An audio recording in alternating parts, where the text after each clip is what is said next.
neza nshuti zanjye. Uyu munsi reka tuvuge ku kintu cy'ingenzi aho twibuka ku nshuro ya 31 Jenoside yakorewe Abatutsi 1994. Insanganyamatsiko y'umwaka iravuga ngo kwibuka twiyubaka.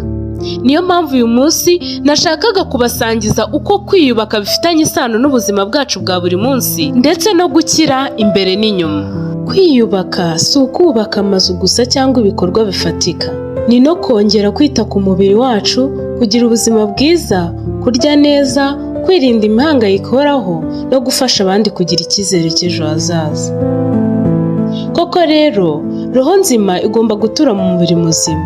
Iyo turi bazima, dushobora gutekereza neza, gufasha abandi no gukora ibikorwa bizima, tukigirira akamaro twebwe ubwacu ndetse n'igihugu. Muri uru rugendo rwo kwiyubaka, reka twibuke ko ibyo kurya tubifite nk'impano y'Imana.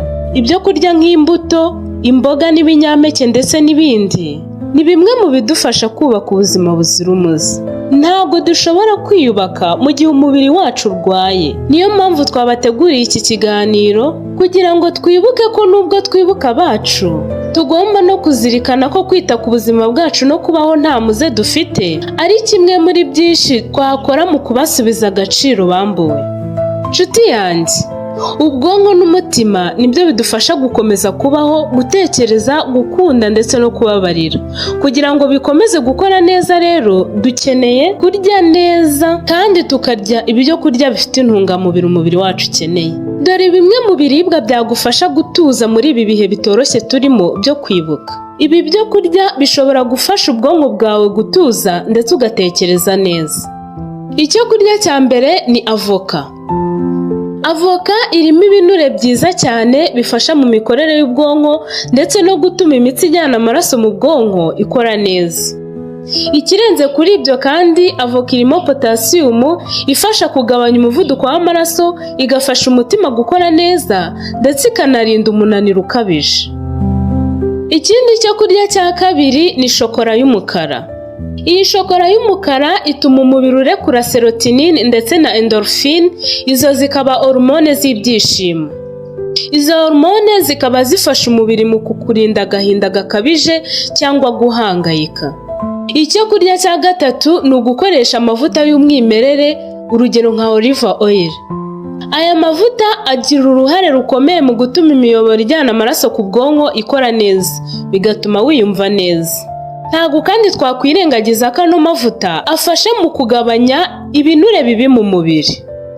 Ikindi cyo kurya ni ukurya ibinyabunyobwa. Ibinyabunyobwa birimo magnesium ndetse na omega 3 bifasha kugabanya stress ndetse no kongera ubushobozi bwo kwibuka.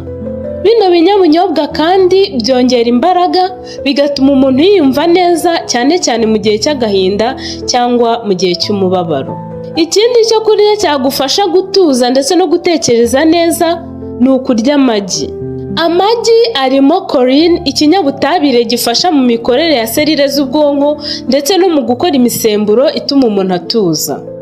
Ikindi kandi, amagi atuma umubiri ugira imbaraga kandi agafasha mu kubaka imikaya, bityo ukabasha kumererwa neza kurushaho.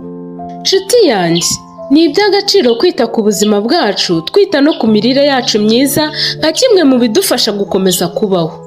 Reka dukomeze tubeho, twongere tubeho kandi neza.